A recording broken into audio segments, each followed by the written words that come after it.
Hallelujah. सभी को जय मसीह की। जो हमारे पास्टर जी ने जो भूख के बारे में कहा है वो हमारे बाइबल में नीति वचन भी है। जिसका पेट भरा होता है ना उसको मीठी वस्तु भी फीकी लगती है, मगर जो भूखा है उसे कड़वी वस्तु भी अच्छी लगती है। तो सब पेट भरे हैं, सुबह 10 साढ़े 10 बजे से आराधना कर रहे हैं, गवाहियाँ सुन रहे हैं, तो पेट भर ही गया होगा सबको। हाँ, हालेलुया।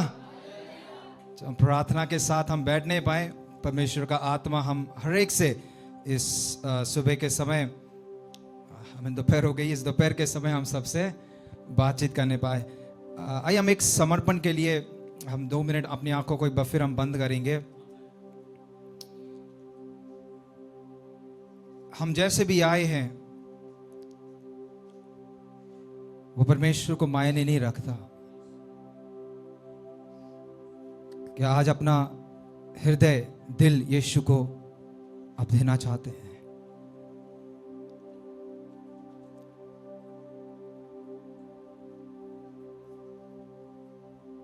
हमने बहुत खताएं की हैं, रहे निकम में जफाएं की हैं।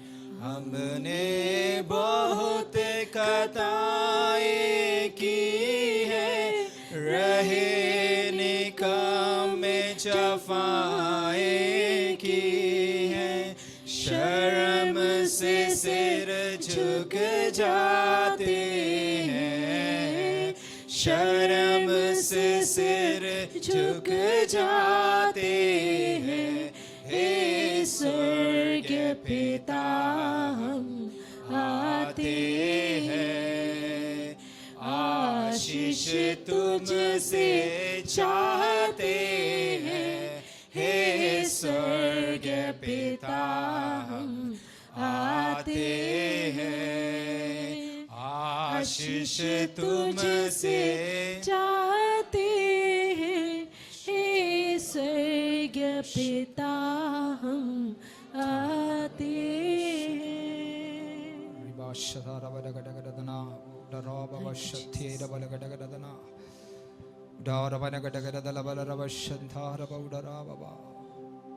सर्वशक्तिमान परमेश्वर पिता, हम आपकी उपस्थिति में आए प्रभु। प्रभु अपने वचनों के द्वारा हमसे बोले और बातचीत करे पिता परमेश्वर। आपकी आत्मा का नियंत्रण प्रदान करे परमेश्वर। आज सुबह के समय प्रभु हम कोई मानसिक आवाज नहीं प्रभु, मगर पवित्र आत्मा की एक क्लियर क्रिस्टल आवाज हम सुनने पाए पिता परमेश्वर। प्रभु हम सबसे बातचीत करें, यीशु के नाम से मांगते पिता, आमीन। हालेलुया। हमें जो वचन परमेश्वर के दास ने हमारे मध्य में पढ़ा है, अगर उसका सारांश अगर हम देखें, यीशु मसीह मारा गया, गाड़ा गया और तीसरे दिन जी उठा। और उसे अगर हम प्रेरितों की भाषा में अगर हम कहें, जो यीशु मसीह ने हमारे लिए एक नमूना रखा है एक बपतिस्मा का, और वो बपतिस्मा यीशु मसीह के मृत्यु को भी दर्शाता है। जहां पर हम पानी में हमारे शरीर को डुबाया जाता है, हमें उठाया जाता है, इसका अर्थ यही है कि हम यीशु मसीह की मृत्यु में हम शामिल हो गए हैं और हम यीशु के साथ जी उठे हैं एक नए रूप के साथ। और वो जो बपतिस्मा है एक नए जन्म को दर्शाता है। किस चीज को? एक नए जन्म को दर्शाता है, जो हम हर एक जो यीशु मसीह के पास आता है और यीशु मसीह को अपने जीवन में उद्धार करता स्वीकार ग्रहण करता है, उसके जीवन में वो नया जन्म प्राप्त होता है। तो आज सुबह के समय वचन में जाने से पहले मैं आप सबसे हम सबसे एक सवाल पूछना चाहता हूं कि आप लोगों का बीज जो बोया गया है वह कितना अंकुर लाया है, वह कितना फलवंत हुआ है? अब आंसर मत दीजिएगा, मगर हम सब इस प्रश्न के आधार पर अपने जीवन को हम जांचें और हम प्रभु के वचन में हम जाएंगे। हम निकालेंगे पहले पत्रस की पत्री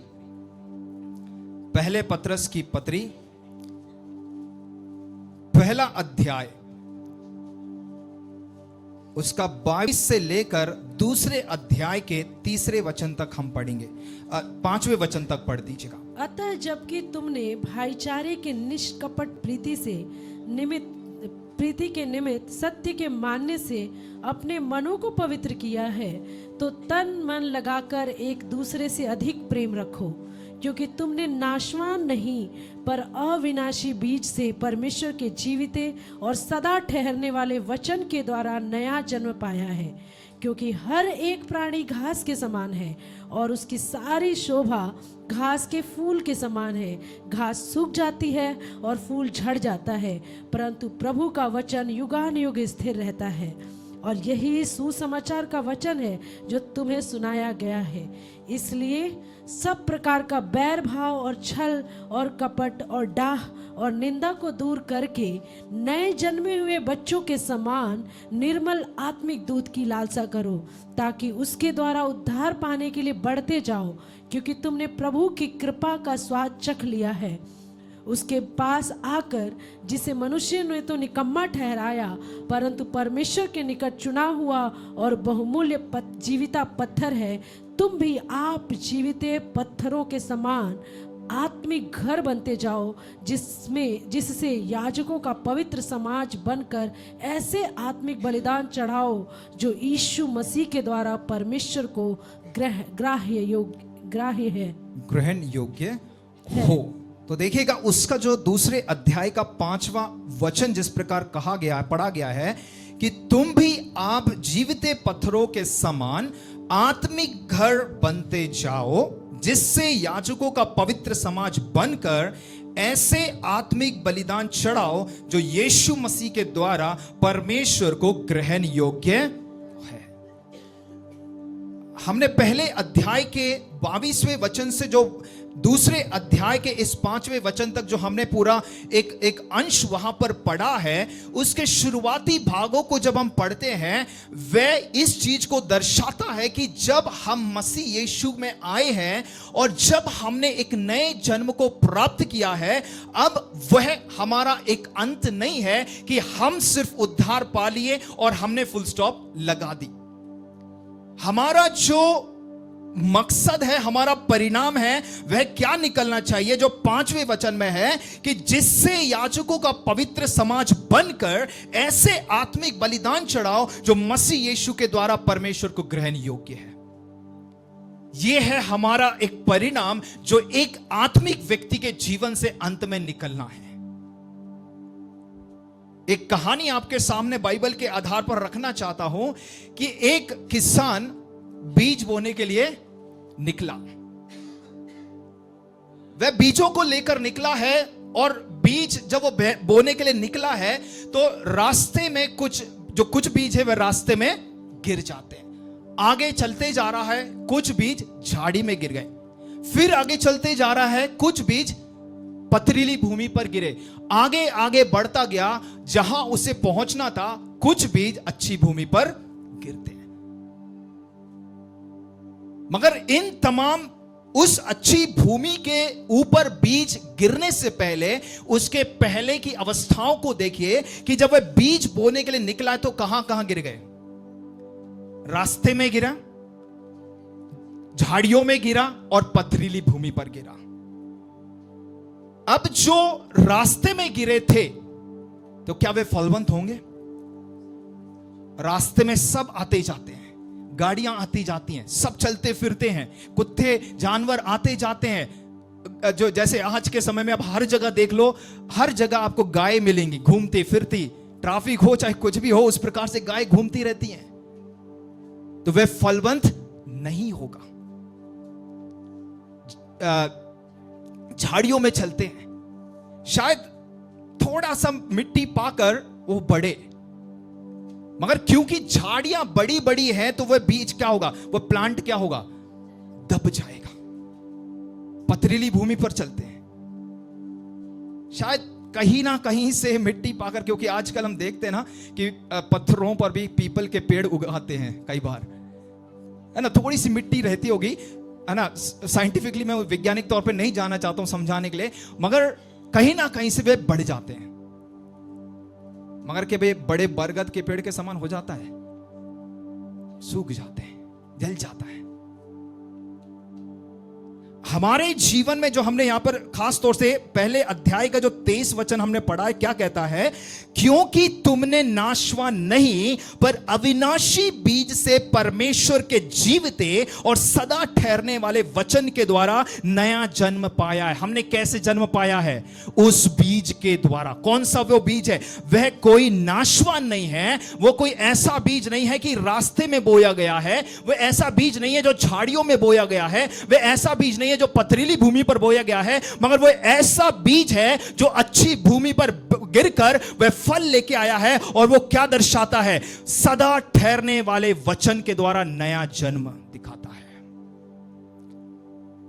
अगर वह वचन, इसलिए मैंने वो क्वेश्चन पूछा है ना, हम हर संडे हर वक्त वचन पढ़ते, वचनों को सुनते हैं, है ना, वचनों को मनन करते हैं, मगर वह वचन हमारे जीवन में कितना फलवंत लेके आता है, कितना फल लेके आता है, कितना फलवंत होता है, कितना हमारे जीवन के स्वभाव को बदलता है, कितने हमारे जीवन की अवस्थाओं को बदलता है, हमारे विचारधाराओं को बदलता है ना। मैं आशा करता हूं जूम पर सुनने वाले, यहां पर बैठे हुए हम में से ज्यादातर लोग, 99% या 90% ले लें, हम में से ज्यादातर लोग उद्धार पाए हुए लोग हैं। देखिएगा, कुछ मसीह संगतियों में कहा जाता है कि वन फॉर ऑल, जो उद्धार है वो एक ही बार का है। मगर अब परमेश्वर के वचन के आधार पर आप देखेंगे 3 बातों को दर्शाया गया है। पहला है जस्टिफिकेशन, दूसरा है सैंक्टिफिकेशन और तीसरा है ग्लोरिफिकेशन। पहला है जो जस्टिफिकेशन, परमेश्वर हमारा क्या करता है? न्याय करता है, हमें वह बचाता है, क्योंकि हम एक ऐसे अवस्थाओं में पड़े हुए थे जहां से हम अपने आप बचना नामुमकिन था, मगर प्रभु यीशु मसीह हमारे लिए इस दुनिया में आया, उसने हमें बचाया और परमेश्वर पिता के पास पहुंचाया। वह दर्शाता है कि हमें परमेश्वर ने क्या किया है? हमारा न्याय किया है। तो हम कोई कार्यों के द्वारा नहीं बचाए गए, हम उसके अनुग्रह के द्वारा बचाए गए। अगर मैंने कुछ अपराध किया है और मुझे पकड़ने के लिए पुलिस आ गई है, मगर मुझे बचाने के लिए उदाहरण के तौर पे पास्टर जी सामने आ गए और कहते हैं कि नहीं, इसने कुछ नहीं किया, मैंने किया है, तो वह मेरे लिए क्या कर रहे हैं? दंड उठा रहे हैं। मेरा अपराध जो किया है पास्टर जी उठा रहे हैं, तो वो होता है अनुग्रह, जिसके लायक मैं नहीं था, मगर उन्होंने प्रेम दर्शाया और उस प्रेम के बदौलत अनुग्रह मुझे मिला। वो है जस्टिफिकेशन, वो है उद्धार। मगर सैंक्टिफिकेशन है कि हम परमेश्वर के वचन के द्वारा दिन प्रतिदिन हम क्या होते जाते हैं? हम पवित्र होते जाते हैं, है ना। वो यहां पर लिखा गया है ना 22वें वचन में, अतः जबकि तुमने भाईचारे के निष्कपट प्रेम के निमित्त सत्य के मानने से अपने मनों को क्या किया है? पवित्र किया है। वह सत्य क्या है? परमेश्वर का वचन है। तो याद रखें कि हमारा जो उद्धार है वह एक दिन का नहीं है। आपने बपतिस्मा पा लिया, हो गया, आप संडे को चर्च आ रहे हैं, काफी है, नहीं समझिएगा। मैं आज सुबह के समय बच्चों को जब संडे स्कूल ले रहा था, मैं उनको बता रहा था कि चर्च में आकर 2-4 गीतों को गाकर, हाथ उठाकर, अन्य भाषा में प्रार्थना करके या अन्य भाषा में आराधना करके नाचते कूदते हुए ये आराधना काफी नहीं है। सोमवार से लेकर शनिवार तक जब आप अपना जीवन बाहर बिताते हैं, वो है वास्तविक आराधना। आपका जीवन, आपका व्यवहार, आपके विचार, आपके कार्य, आपकी जीव, यह है वास्तविक आराधना। हम यहां आकर बस क्या कर सकते हैं? एक ढोंग दिखा सकते हैं, मगर बाहर है जो वास्तविक जीवन हम दिखाते हैं। तो हमारा जो धर्म है, मैं उनको सिखा रहा था कि हमारा जो ये विश्वास है, धर्म नहीं सॉरी, विश्वास है, ये एक मैकेनिक ना बने, एक रूटीन ना बन जाए, एक रीति रिवाज ना बन जाए। हमारे जीवन को बदलना जरूरी है। और वो यहां पर पत्रस इस पत्री में कहता है क्योंकि तुमने नाशवान नहीं पर अविनाशी बीज से परमेश्वर के जीवित और सदा ठहरने वाले वचन के द्वारा नया जन्म पाया है। तो हम अपने आप से नहीं बचाए गए, और जब हमने एक नया जन्म प्राप्त किया है, उस नए जन्म के आधार पर आगे ही आगे हमें बढ़ते जाना है। जब मेरे बच्चे हुए थे चैंप या परी, आज उनकी अवस्था जो 2019 या 21 में थी जब वो जन्म हुए थे वैसी नहीं है। अगर आज भी उनकी अवस्था उसी प्रकार से होती तो शायद मुझे लगता कि कुछ ना कुछ शारीरिक तौर से गड़बड़ है। तो हमारे आत्मिक जीवन में भी सालों पहले, महीनों पहले जब हमने नया जन्म प्राप्त किया है, अगर उसी प्रकार की आज भी अवस्था है तो जांच कर देखें, क्या सचमुच नया जीवन पाया है या नहीं। सचमुच प्रभु का वचन हमारे जीवन में बोया गया या नहीं। वो जो अविनाशी बीज है वह बोया गया या नहीं, या सिर्फ हमारा जीवन उस रोड के किनारे समान है। हमारा जीवन वह झाड़ी के समान है, हमारा जीवन उस पथरीली भूमि के समान है। हम कभी भी फलबंद नहीं होंगे। मैं आप लोगों को थोड़ा साइंस यहां पर सिखाना चाहता हूं। एक फोटो लगा देना भाई। एक टर्म है, एक शब्द, एक विषय है हम जो साइंस में पढ़ते हैं, सीड जर्मिनेशन, अंकुरण करना, कि कैसे सीड जो है, बीज है, वह छोटा जब वह बोया जाता है किस प्रकार से वह बढ़ने लगता है। यहां पर दिखा देना भाई। ओके, तो देखिएगा, यह है प्रोसेस ऑफ सीड जर्मिनेशन। अब जब बीज बोया गया है तो सबसे पहले जब आप बीज बो रहे हैं ना, तो आपको भूमि भी पहचानना जरूरी है। समझ गए? आप कहीं भी आम के बीज को क्या मरुभूमि या मरुस्थल में आप उसको बो नहीं सकते। वहां की मिट्टी अलग है, वहां का वातावरण अलग है। तो उसी प्रकार से मैंने कहा कि जब किसान एक बीज बोता है तो वह मिट्टी की भी पहचान करता है कि कहां पर कौन सा बीज जब वो बोएगा वह फल लेकर आएगा। तो देखिएगा किस प्रकार से बीज बोया गया है। अब आपने बीज बो दिया, काफी है? जड़ पकड़ लेगा? क्या चाहिए अब से? साइंस पढ़ने वाले बच्चे बताइए, जिन्होंने पढ़ा है। ओके, पानी चाहिए और सनलाइट चाहिए और खाद चाहिए। ओके, और मिट्टी है, चाची मां, मिट्टी तो चाहिए ही है। अच्छा, प्रोटेक्शन चाहिए, सुरक्षा चाहिए उसको। Okay, good. और जन्म होने से पहले ही मारना चाहते हो उसे? ओके, तो ये सारी चीजें हैं। अगर यहां पर देखा जाए कि इस प्रक्रिया में बीज के विकास को गति देने के लिए पानी, ऑक्सीजन और उचित तापमान चाहिए है। और भी बहुत सारी चीजें, जिस प्रकार उन्होंने कहा, खाद चाहिए है, हर दिन पानी डालना है उसमें, तभी वह धीरे धीरे क्या करेगा, पहले अंदर ही अंदर वह जड़ पकड़ेगा। आपको तुरंत नहीं मिलेगा। और एक आज बीज बोया, कल आपको बाहर हरा भरा दिख गया। उसके लिए भी एक पेशेंस, मतलब क्या, धीरज होना जरूरी है। तो जब आप इन चीजों को कर रहे हैं, ऑक्सीजन है, तापमान है, रोशनी है और बीज आवरण का विखंडन है, अगर ये सारी चीज आपके जीवन में है या इस बीज को आप कर रहे हैं, तो वो क्या करेगा, ये धीरे धीरे बढ़कर एक दिन क्या हो जाएगा, एक अच्छा सा पेड़ बन जाएगा, पौधा बन जाएगा। उसी प्रकार से है हमारा आत्मिक जीवन, नया जन्म। एक वो वीडियो लगा देना भाई।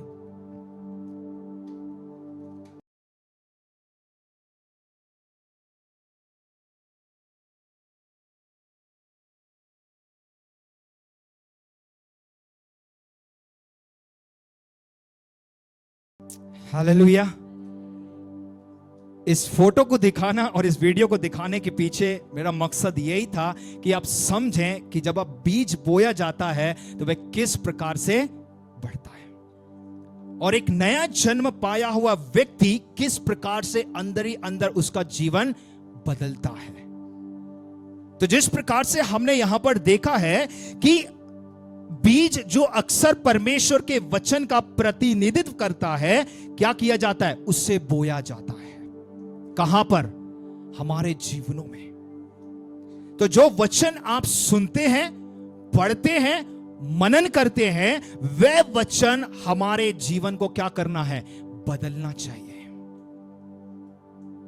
क्योंकि परमेश्वर नहीं चाहता है कि वो जो बीज अंदर बोया गया है वह बीज सूख जाए।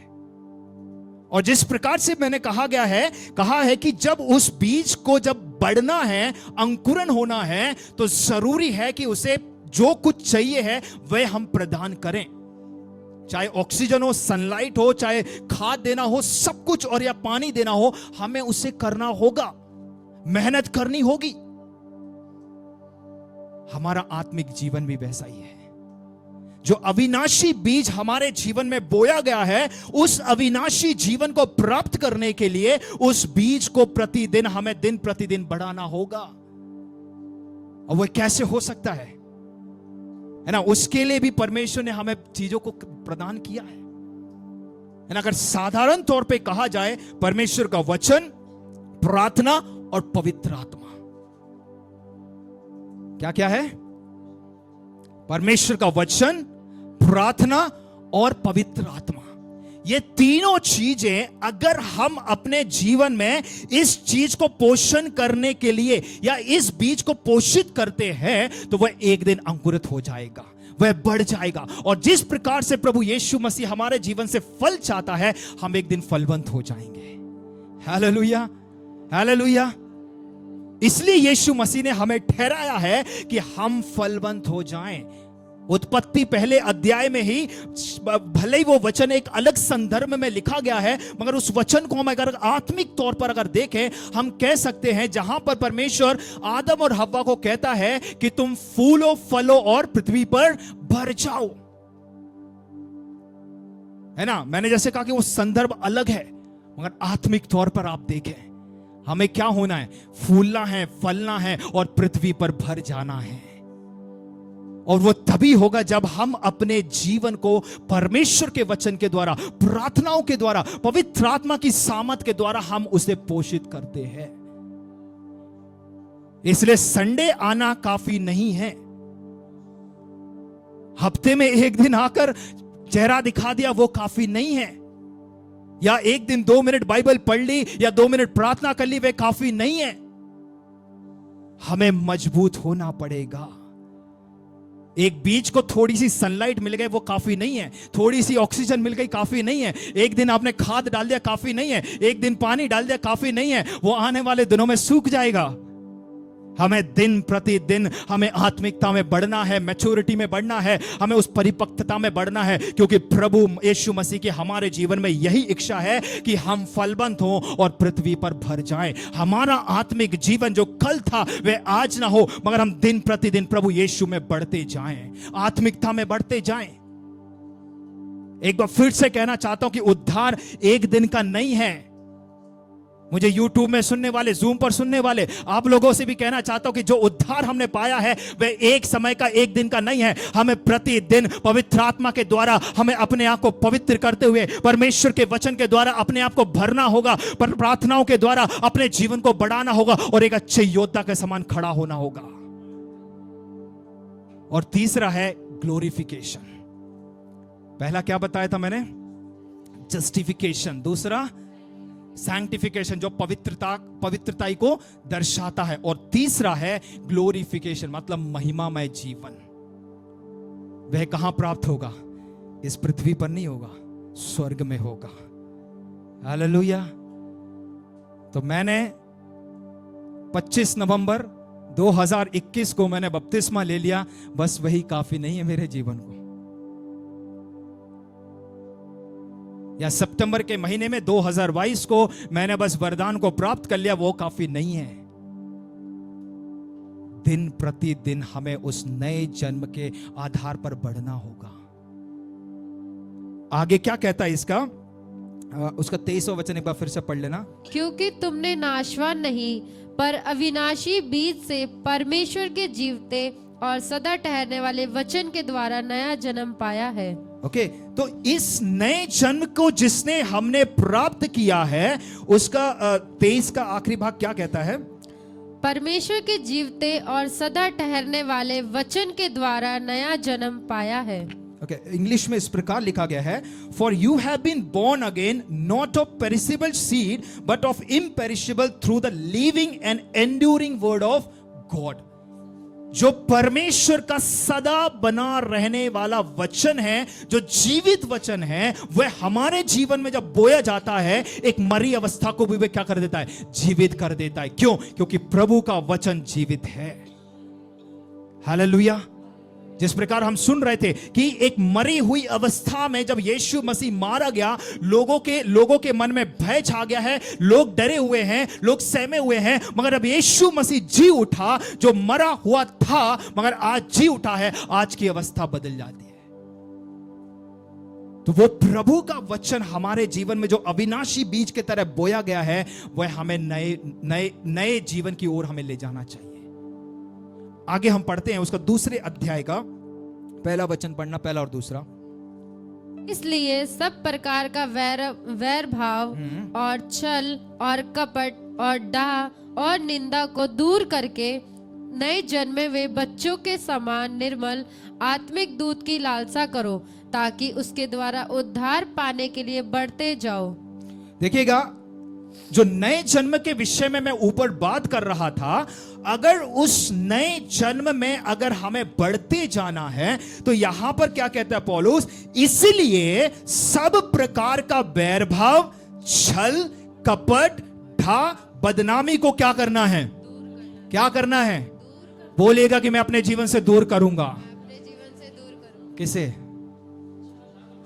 कपट, बोलेगा? इन सबको बोलेगा। बैरभाव, वैरभाव, छल, कपट, कपट, था और बदनामी को दूर करके नए जन्मे हुए बच्चे के समान नए जन्मे हुए बच्चों के समान निर्मल आत्मिक दूध की लालसा करूंगा या करूंगी। निर्मल आत्मिक दूध की लालसा करूंगी। हालेलुया।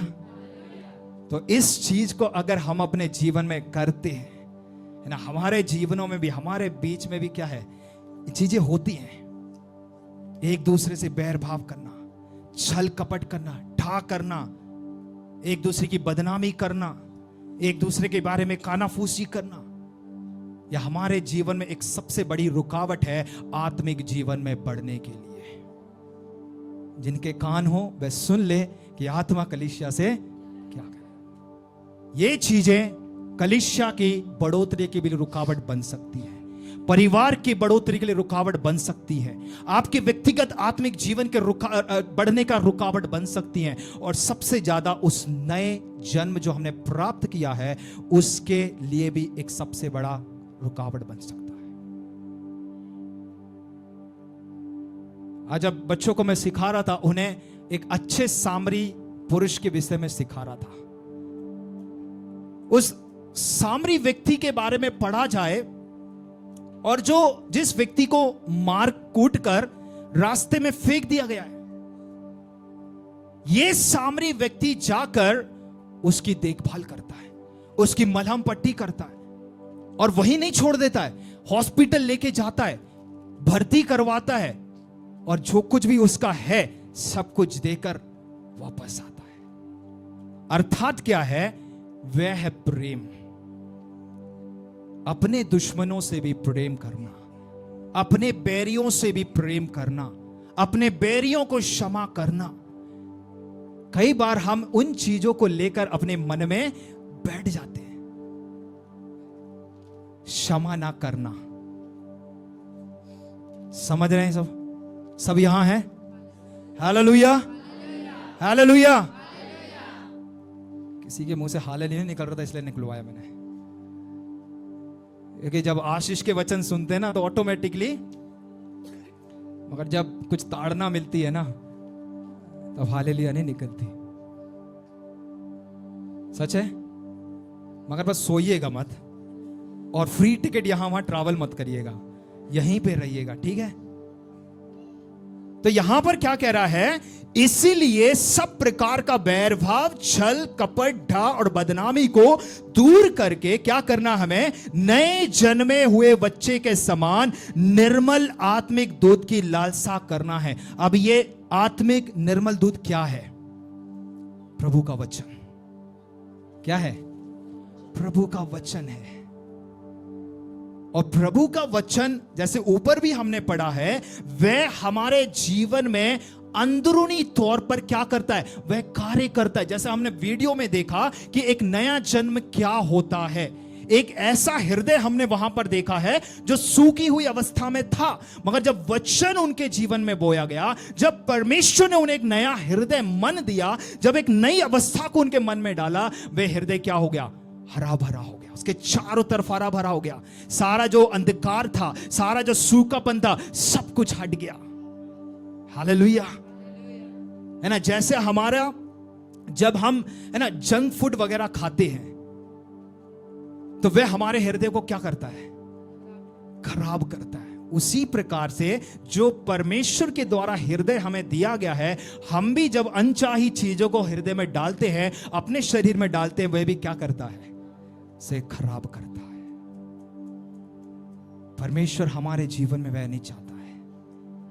यह परमेश्वर का मंदिर है और इस मंदिर में परमेश्वर का आत्मा वास करता है। इसलिए हमें क्या बनना है? पवित्र बनना है। और इन चीजों को हमें अपने शरीर से दूर करना है, क्योंकि ये क्या है? शरीर के काम है। मगर आत्मा के फल क्या है बच्चों? बोलो। हाँ, प्रेम, आनंद, शांति, धीरज, कृपा, भलाई, विश्वास, नम्रता और संयम। 9 प्रकार के फल हैं जो हमारे जीवन में हमें क्या करना है? प्रकट करना है। अब वे कब होंगे? हेलो, कब होंगे? है? बस बीज बो दिया, बस आराम से बैठ गए, हो जाएगा? है? बपतिस्मा ले लिया, बस आराम से सोना है ना। स्वर्ग तो पहुंचना ही है, कैसे भी हो जाएगा। पवित्र आत्मा को पा लिया, एक दिन अच्छा अन्य भाषा में बात कर लिया, हर संडे आके अन्य भाषा में बात कर लिया, स्वर्ग पहुंचा देगा।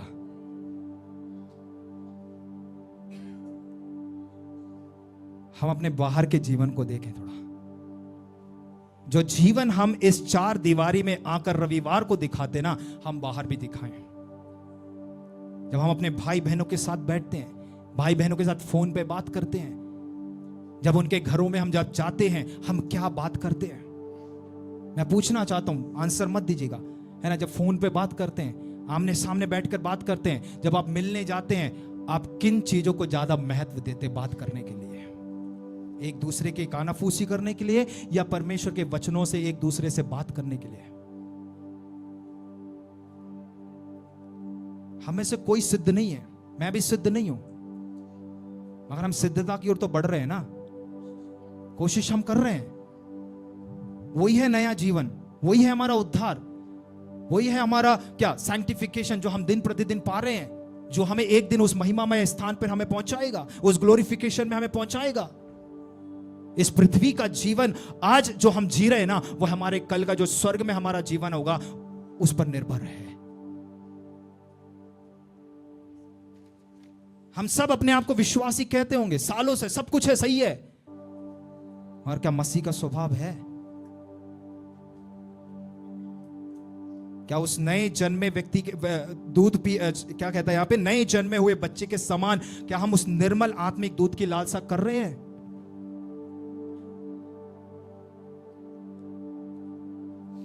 प्रियो, इन दिनों में जरूरी है कि हम इन बैर भाव, छल, कपट, डाह, बदनामी को दूर कर कर हम एक नए जन्मे बच्चे के समान निर्मल आत्मिक दूध की लालसा में रहे हैं। ये पहली बात हम यहां देखते हैं। आगे पढ़िएगा, उसका 4था वचन क्या कहता है? उसके पास आकर जिसे मनुष्य ने तो निकम्मा ठहराया, परंतु परमेश्वर के निकट चुना हुआ और बहुमूल्य जीवता पत्थर है। आगे पढ़ो। तुम भी आप जीवते पत्थर के समान आत्मिक घर बनते जाते हो, जिसके याजकों का पवित्र समाज बनकर ऐसे आत्मिक बलिदान चढ़ाओ जो यीशु मसीह के द्वारा परमेश्वर को ग्रहण योग्य है। हमें दूसरी बात देखिएगा यहाँ पे हमें क्या करना है। जब हमने नए जन्म को प्राप्त किया है, कहता है जो यीशु मसीह के द्वारा जिससे याजकों का पवित्र समाज बनकर ऐसे आत्मिक बलिदान चढ़ाओ जो यीशु मसीह के द्वारा परमेश्वर को क्या होने पाए, ग्रहण योग्य होने पाए। क्या होने पाए? बोलिएगा, ग्रहण योग्य होने पाए। क्या क्या? हमारा जीवन है ना। यहां साफ साफ कहता है ऐसे आत्मिक बलिदान चढ़ाओ जो यीशु मसीह के द्वारा परमेश्वर को ग्रहण योग्य हो। पुराने नियम में हम सब जानते हैं, मगर फिर भी मैं उसे रखना चाहता हूं आपके सामने। पुराने नियम में जब याजक लोग बलिदान चढ़ाते थे तो किस किस किस मेमने को लेते थे वे? जो निष्कलंक है, निर्दोष है, पवित्र है, किसी भी प्रकार का निष्कलंक उसमें ना पाया जाए, कलंक ना पाया जाए। एक ऐसे बछड़े को लेकर उसे बलिदान किया जाता था, और जब उसे बलिदान करके जलाया जाता था उसमें से जो सुगंधित वस्तु निकलती थी वह परमेश्वर तक पहुंचती थी, और वही सुगंधित वस्तु क्या करती थी? परमेश्वर के ग्रहण योग्य होती थी। और वही आज हमारे जीवन को है ना। रोमियो 12 का 1-2 और भी पढ़ लीजिएगा इसे बेहतर तरीके से समझने के लिए। 12 अध्याय 1 और 2। इसलिए हे भाइयों, मैं तुमसे परमेश्वर की दया स्मरण दिलाकर विनती करता हूँ कि अपने शरीरों को जीवित और पवित्र और परमेश्वर को भावता हुआ बलिदान करके चढ़ाओ। यही तुम्हारी आत्मिक सेवा है। इस संसार के सदृश न बनो, परंतु तुम्हारे मन के नए हो जाने से तुम्हारा चाल चलन भी बदलता जाए, जिससे तुम परमेश्वर की भली और भावती और सिद्ध इच्छा अनुभव से मालूम करते रहो। आमीन। यहां पर जिस प्रकार से हमने पहले पत्रस में जो वचन पढ़ा था, क्या कह रहा है कि तुम भी आप जीविते पत्थरों के समान आत्मिक घर बनते जाओ। क्यों? क्योंकि उसके चौथे वचन में कहता है जिसे मनुष्य ने तो निकम्मा ठहराया, परंतु परमेश्वर के निकट चुना हुआ और बहुमूल्य जीविता पत्थर है। वह कौन है? यीशु मसीह के विषय में बात करता है, जिसे लोगों ने धिक्कार दिया, नकार दिया, एक्सेप्ट नहीं किया, मगर वही कोने का पत्थर क्या बन गया एक दिन? यहां पर लिखा गया है कि वह बहुमूल्य जीविता पत्थर बन गया। अब प्रभु हमारे जीवन से भी यही चाहता है कि तुम भी आप जीविते पत्थरों के समान आत्मिक घर बनते जाओ। कौन से घर? कौन से घर? कैसे बनेंगे आत्मिक घर? कैसे बनेंगे? वचनों के द्वारा, प्रार्थनाओं के द्वारा, संगतियों के द्वारा, परमेश्वर के पवित्र आत्मा के सामर्थ्य के द्वारा हम इस चीज को हम प्रकट कर सकते हैं। और हम सब मसीह के क्या हैं? हम सबको प्रभु ने अलग अलग जगहों से क्या किया है? इकट्ठा किया है। और वो बिल्डिंग जो परमेश्वर खड़ा कर रहा है, वो मंदिर खड़ा कर रहा है हम सबको जोड़कर। तो जब इकट्ठा किया है तो हम सबका क्या होना है? एक मन होना है, एक चित हमें होना है, भेदभाव नहीं होना है। एक मन होकर आगे बढ़ेंगे तो हम उस प्रकार के आत्मिक घर में बनते जाते हैं। और कहता है जिससे याजकों का पवित्र समाज बनकर ऐसे आत्मिक बलिदान चढ़ाओ, जो हमने अभी रोमियो की पत्री में वचन पढ़ा। क्या कहता है? इसलिए हे भाइयों, मैं तुमसे परमेश्वर की दया स्मरण दिलाकर विनती करता हूं कि अपने शरीरों को जीवित, पवित्र और परमेश्वर को भावता हुआ बलिदान करके चढ़ाओ। कैसा? जीवित, बोलेगा जीवित, पवित्र और परमेश्वर को भावता हुआ। तो जैसे मैंने पुराने नियम के विषय में कहा कि जब याजक लोग बलिदान करने के लिए, चढ़ाने के लिए आते थे, वे मरा हुआ बछड़ा लेकर नहीं आते थे, एक जीवित बछड़ा लेकर आते थे जो निष्कलंक है, जिसमें किसी भी प्रकार का कलंक नहीं है, जो पवित्र है, शुद्ध है। उस प्रकार के बछड़े को, मेमने को लेकर आकर वो क्या करते थे? बलिदान करते थे। और उसी प्रकार का एक जीवित बलिदान प्रभु हमसे चाहता है। क्योंकि प्रभु ने हमारे अंदर कौन सा बीज बोया है? अविनाशी, अनंत काल का जीवन देने वाला बीज बोया है। हालेलुया। तो वो यहां पर कहता है कि जीवित, पवित्र और परमेश्वर को भावता हुआ बलिदान करके चढ़ाना है। और ये हम कैसे कर पाएंगे? जब हम, कहता है उसके दूसरे वचन में, इस संसार के सदृश ना बनो। किसके जैसे? इस संसार के जैसे नहीं बनना है। जो संसार करता है वो हमें नहीं करना है। मैं ये नहीं कह रहा हूं कि आप संसार छोड़ के साधु बन जाएं, मैं वो नहीं कह रहा हूं। जब हम मसीहत के इतिहास को पढ़ेंगे, मिडिल एजेस में यही हुआ था। मोनास्टिसिज्म, कुछ मॉन्क लोग बन गए, जाके पहाड़ों में साधु सब ये बन गए, मगर कुछ सालों में वो भी भ्रष्ट हो गया। परमेश्वर वो नहीं कह रहा कि हम संसार से बाहर आ जाएं। संसार में रहते हुए हमें क्या करना है? इस संसार के सदृश नहीं बनना है ना। मैं इस बात को हमेशा कहता हूं कि कलीसिया को परमेश्वर ने इस दुनिया में रखा, किस लिए? इस संसार में, संसार को बदलने के लिए। मगर आज संसार कलीसिया को बदल रहा है, संसार लोगों के जीवन को बदल रहा है। इसलिए मैंने शुरुआत में वो प्रश्न पूछा, क्या आपका बीज जो बोया गया है वह फलवंत हो रहा है या नहीं, वह बढ़ रहा है या नहीं? तो हमें इस संसार के सदृश नहीं बनना है। एक ट्रांसफॉर्मेशन, एक परिवर्तन हमारे जीवन में होना है ना। मैंने बाइबल स्टडी में भी एक तितली का उदाहरण दिया था ना, किस प्रकार से वो कैटरपिलर से एक अच्छी सुंदर तितली में बदल जाता है। वो है हमारा जीवन। आज भले ही हम एक पत्ते के ऊपर बिठा दिए होंगे, हमें लगता होगा कुछ नहीं हो पाएगा, मगर धीरे धीरे जब वो पत्ता है ना मुड़ने लगता है, जब वो प्यूपा बन जाता है, दूसरा टर्म क्या है? लार्वा है। ओके, तो वो क्या है? धीरे धीरे जब वो फोल्ड होने लगता है, वो धीरे धीरे धीरे लार्वा से प्यूपा, प्यूपा से फिर एक बटरफ्लाई बन जाता है। वो है ट्रांसफॉर्मेशन, वो है परिवर्तन, वो है नया जन्म, वो है आत्मिक जीवन में परिपक्वता में बढ़ना। और वही प्रभु हमारे जीवन से चाहता है, जो हमने पहले पत्रस में पढ़ा है। क्या कहता है? कि पवित्र समाज बनकर ऐसे आत्मिक बलिदान चढ़ाओ जो यीशु मसीह के द्वारा परमेश्वर को क्या होने पाए? ग्रहण होके होने पाए। अब इस बलिदान के बारे में भी मैंने बात किया है, तो एक और विषय मेरे मन में आया, मैं उसे आपके सामने रखना चाहता हूं। सोने वाले बोले हालेलुया। तो जाग जाएं। कुछ लोग आंखें बंद करके पतरस के समान दर्शन देखने जा रहे हैं, तो वापस आ जाएं। अभी मत देखे दर्शन देखने का, स्वप्न देखने का भी समय है। हालेलुया। तो बलिदान के विषय में मैंने कहा, एक यूएस में, संयुक्त राज्य अमेरिका जो है, वहां पर एक चर्च में रविवार के दिन पास्टर जी आए कलीसिया में, और उन्होंने जोर से चिल्लाकर बोला कि इस चर्च में चोरी हुई है और पुलिस आ रही है उस चोर को ढूंढने के लिए।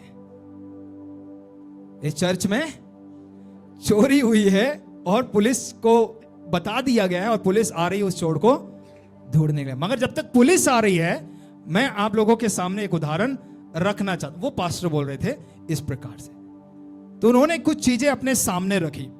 मान लीजिएगा 10-15, मान लीजिएगा ये 4-5 उदाहरण ले लेते हैं, बाइबल है, ठीक है। उन्होंने कहा एक मेरे पत्नी के लिए है, एक मेरे छोटे बच्चे के लिए, एक मेरे बड़े बच्चे के लिए, एक और बच गई है, एक बड़ी बेटी के लिए है ना, और एक और ले लेते हैं कि ये है परमेश्वर का, ठीक है। तो अब मैं विश्वास कर रहा हूं कि आप समझ रहे होंगे कि मैं किस दिशा में जा रहा हूं, ठीक है। तो एक किसके लिए है? मेरे छोटे बेटी के लिए, बड़े बेटे के लिए, मेरी पत्नी के लिए, बड़ी बेटी के लिए, और ये परमेश्वर के लिए है, ठीक है। तो अब सब कुछ अलग अलग कर दिया मैंने। अब ध्यान में आया कि अरे बच्चों की फीस भरनी है अगले महीने, या ये जरूरत है, तो धीरे धीरे निकाल कर ये बच्चों की फीस हो गई। तो क्या कर रहा हूं मैं? क्या कर रहा हूं? चोरी कर रहा हूं। मैं ना दान और दशमांश के बारे में बात कर रहा हूं, है ना। कई लोगों को लगता है कि दान और दशमांश सिर्फ इसमें डालना वो नहीं है। हम महीने में जो कमाते हैं उसका जो 10वां अंश है वो प्रभु को देना। बच्चे के लिए, पत्नी के लिए, अपने लिए सब अलग कर दिया, मगर जो प्रभु का है अगर उसमें से हटाकर फिर अरे बच्चों की फीस भरनी, चिंता है, अरे घर में राशन नहीं आया, चिंता है।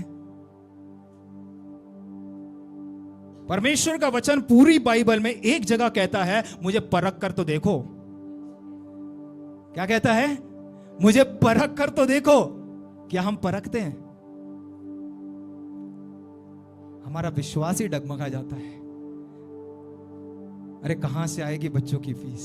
अरे इसी को ले लेते हैं, थोड़ा थोड़ा कम डाल देंगे, उसमें चलेगा, अगले महीने थोड़ा ज्यादा डाल देंगे। मैं कहना चाहता हूं जो प्रभु का है वह प्रभु को दे। हालेलुया। मैं दान और दशमांश के विषय में बात कर रहा हूं कि जो प्रभु का अंश है हम वो प्रभु को देने पाए। और जो हम डालते हैं ना वह कोई व्यक्तिगत या हमारे कलीसिया के पास्टर को नहीं जाता है, वो कलीसिया के लिए इस्तेमाल होता है, कलीसिया के जो सेवका है उसके लिए इस्तेमाल होता है।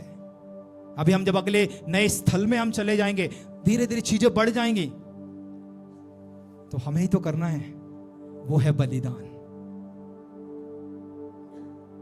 मैं ये नहीं कह रहा हूं कि आप हर महीने पूरे महीने की सैलरी डाल दो, मैं ये नहीं कह रहा हूं कि जो उसका 10वां अंश है हम विश्वास योग्यता से हर महीने डालें।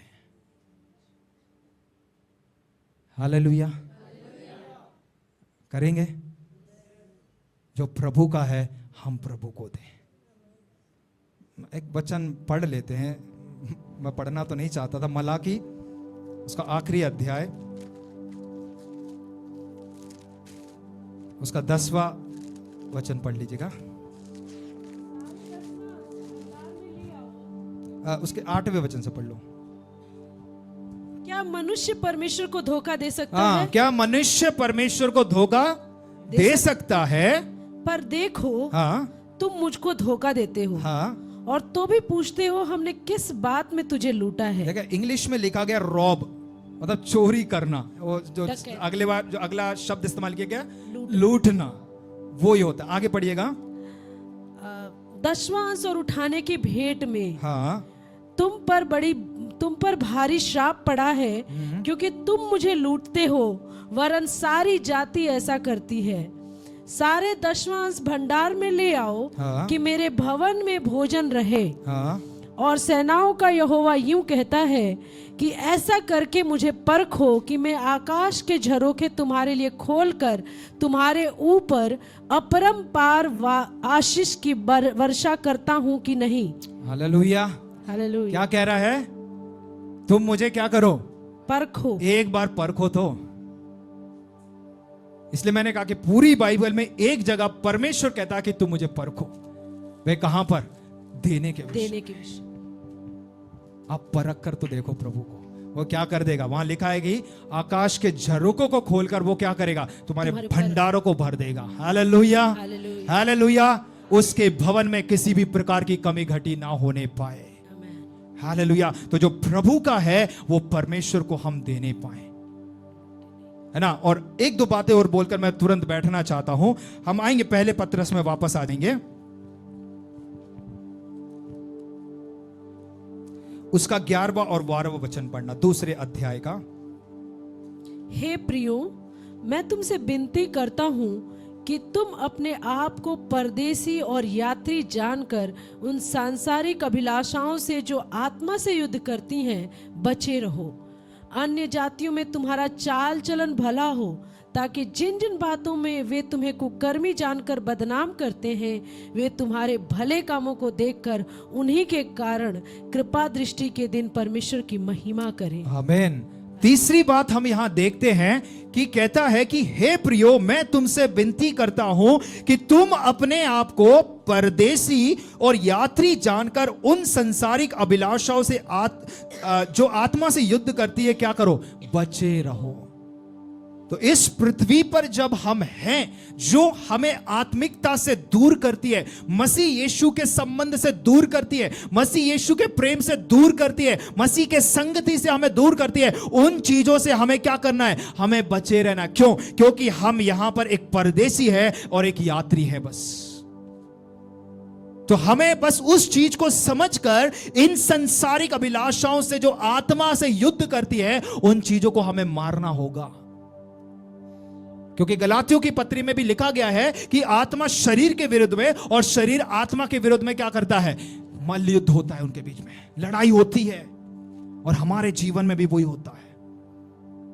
आप जिसको जितना आप पोषित करेंगे, वो उतना बढ़ेगा। याद है काला कुत्ता और सफेद कुत्ता का उदाहरण दिया था। तो जिसको आप जितना पोषित करेंगे, वो इतना बढ़ेगा। आज आप किसको पोषित करते हैं? आपके जीवन में जो बीज बोया गया है, क्या आप उसे पोषित कर रहे हैं, या सिर्फ अपने शारीरिक इच्छाओं को पूरा करने के लिए शारीरिक इच्छाओं पे चल रहे हैं?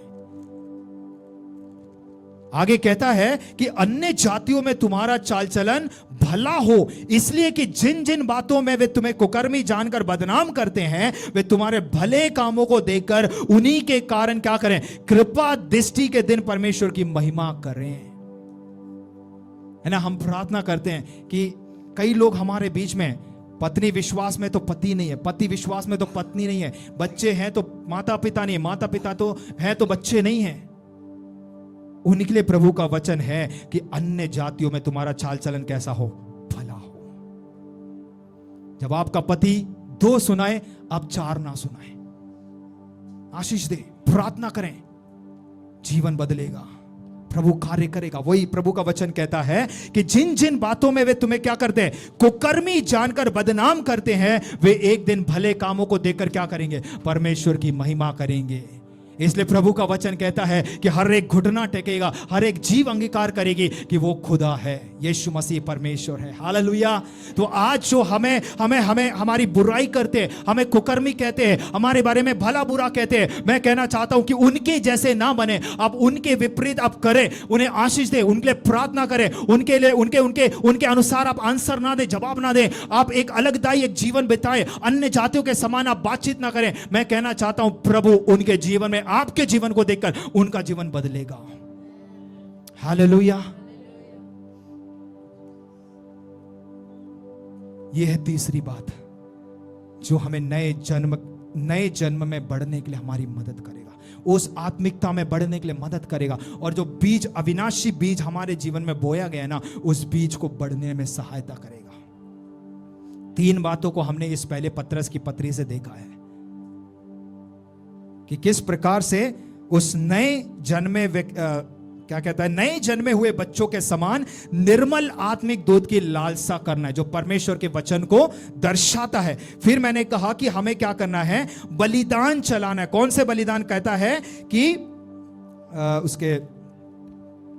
ऐसे आत्मिक बलिदान चढ़ाओ जो यीशु मसीह के द्वारा परमेश्वर को ग्रहण हो योग्य है। और तीसरा जो हमने यहां पर उसका 11वां और 12वां वचन पढ़ा है, वहां उसके आधार पर देखा जाए, हम कह सकते हैं कि हमें शारीरिक इच्छाओं पर जीवन नहीं, मगर आत्मा के चलाए जीवन को जीना है। और आप 12वें वचन में क्या कहता है कि हमें भले कामों के द्वारा दूसरों को जीतना।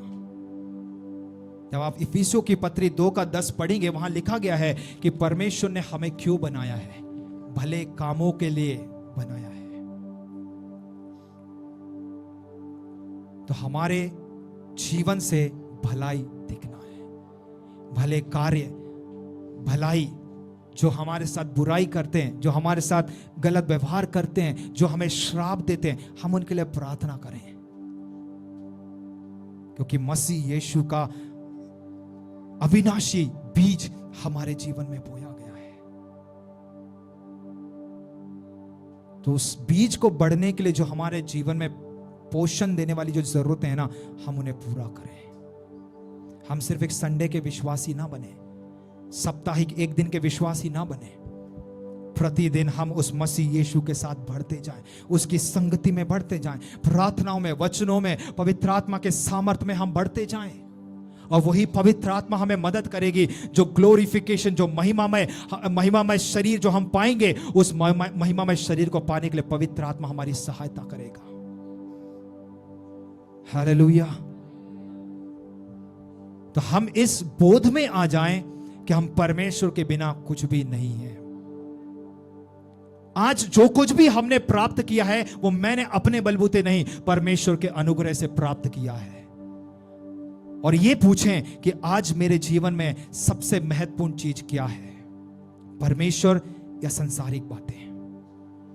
पिछले संडे शाम की इस आराधना में मैंने याकूब के विषय में मैं उन्हें बता रहा था और मैंने इन चीजों को उनके सामने रखा था, और यह कहते हुए कि जब याकूब अपने बोध में आ गया, जब इस रियलाइजेशन में आया कि वो अपने आप से कुछ नहीं कर सकता है, उसने जो अब तक जीवन बिताया वो जीवन परमेश्वर को खुश करने वाला नहीं था, एक धोखा देने वाला एक व्यक्ति था, मगर जब वो परमेश्वर की उपस्थिति में अपने आप को समर्पित करता है, उसका जीवन बदल गया।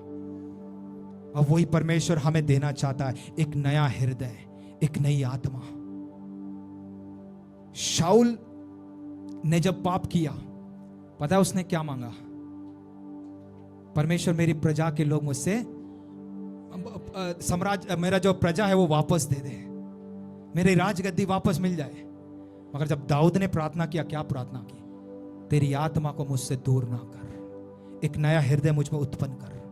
आज हमारी प्रार्थना वो होनी चाहिए। हम सब पापी है, हम सब पाप करते हैं, है ना। जब हम उस सैंक्टिफिकेशन की ओर, ग्लोरिफिकेशन की ओर हम बढ़ रहे हैं, है ना, इस पद्धति में कई बार हम गिरते हैं, उठते हैं, हमारे जीवन से पाप होते हैं, मगर प्रभु का अनुग्रह हमारे ऊपर है और प्रभु चाहता है कि हम उस पवित्रता के आधार पर हम सिद्धता की ओर बढ़ते जाएं, और जो बीज बोया गया है वह बीज एक दिन फलवंत होने पाए। और अगर वो अच्छी भूमि पर गिरेगा तभी फलवंत होगा, अन्यथा अगर वो सड़क के किनारे गिरा है, झाड़ियों में गिरा है, अगर वो पथरीली भूमि पर गिरा है, तो वह फलवंत नहीं होगा। आज आप अपने जीवन को परख कर देखें कि जो अविनाशी बीज बोया गया है वह कहां बोया गया है। क्या आप उस बढ़ने की अवस्था में हैं, या कल जो आपने बपतिस्मा पाया बस वहीं बैठे हुए हैं? बस हम प्रभु के अनुग्रह में बढ़ते जाएं, अनुग्रह में सामर्थ्य होते जाएं। जो अनुग्रह हमने प्राप्त किया ना, वो हमारे लाइसेंस नहीं है कि हम कुछ भी करें उसके बाद। लोगों का यही कहना है, उद्धार पा लिया बस हो गया, अब कुछ भी करो। नहीं,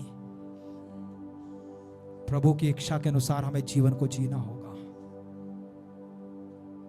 आइए हम सब अपने स्थानों पर हम खड़े हो जाएंगे। सुने वचन के